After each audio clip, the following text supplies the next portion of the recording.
Ce qui est vrai des grandes révolutions sociales l'est autant au niveau micro, celui de la vie quotidienne. Un jeune couple qui se fait construire une nouvelle maison peut demander à l'architecte de prévoir une belle pelouse devant. Pourquoi une pelouse? Parce que c'est joli une pelouse, pourrait répondre le couple. Mais pourquoi les trouve-t-elle jolies? C'est l'aboutissement d'une longue histoire. Les chasseurs-cueilleurs de l'âge de pierre ne cultivaient pas l'herbe à l'entrée de leur caverne.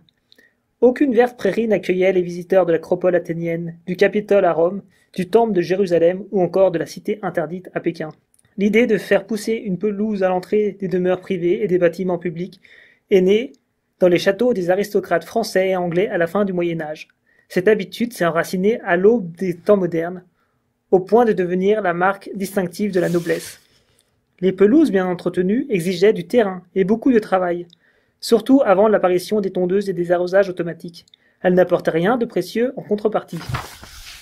On ne pouvait même pas y faire paître des animaux, qui auraient mangé et piétiné l'herbe.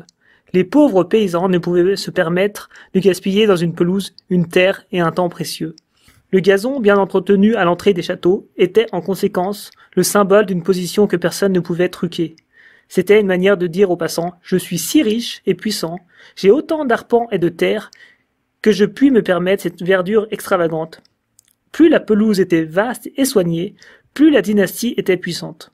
Si vous vous rendiez visite à un duc, que la pelouse fût en piteux état, vous saviez qu'il avait des soucis.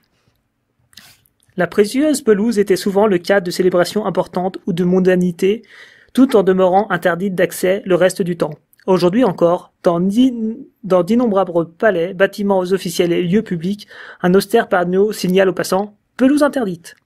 Dans mon ancien collège à l'université d'Oxford, la cour était entièrement occupée par une vaste et attrayante pelouse, sur laquelle nous pouvions marcher ou nous asseoir 15 jours par an. Tous les autres jours de l'année, malheur aux pauvres étudiants dont le pied profanait le saint gazon.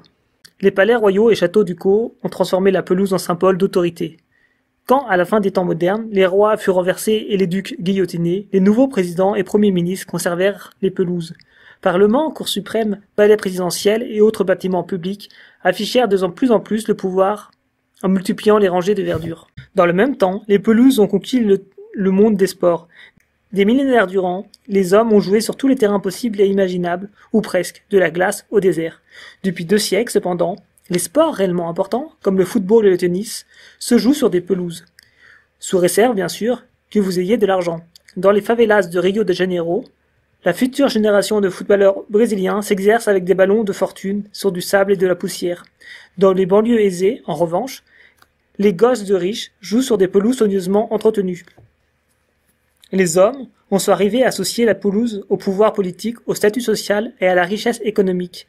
Pas étonnant qu'au XIXe siècle, la bourgeoisie montante ait adopté la pelouse avec enthousiasme. Au début, seuls les banquiers, les avocats, les industriels pouvaient s'offrir ce luxe dans des demeures privées. Quand la révolution industrielle a élargi les rangs de la bourgeoisie et donné naissance à la tondeuse et au tourniquet, des millions de familles ont pu s'offrir du gazon.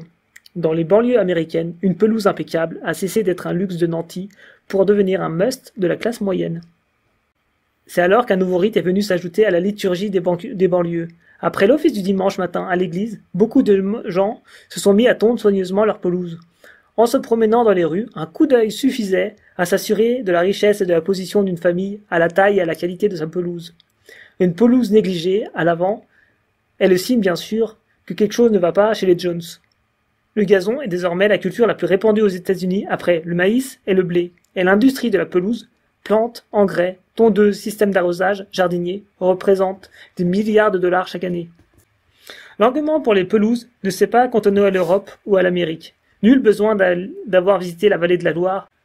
Il suffit de voir les présidents américains prononcer des discours sur la pelouse de la Maison-Blanche, les matchs de foot sur des grands stades verdoyants où Homer et Bart Simpson se disputaient pour savoir à qui c'est le tour de tondre le gazon.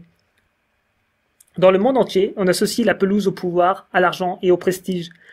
La pelouse s'est donc largement propagée, et elle est sur le point de conquérir même le cœur du monde islamique.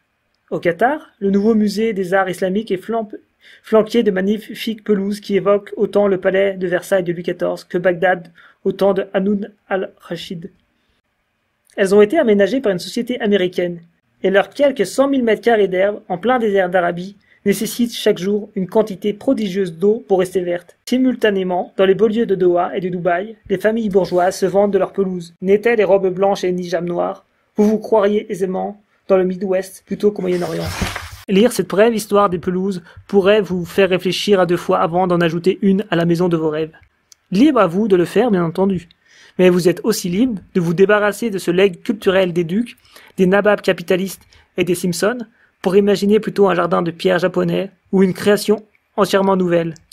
Telle est la meilleure raison d'apprendre l'histoire, non pas pour prédire le futur, mais pour se libérer du passé et s'imaginer d'autres destinées. Bien entendu, cette liberté n'est pas totale. On est toujours façonné par le passé, mais une certaine liberté vaut mieux que rien.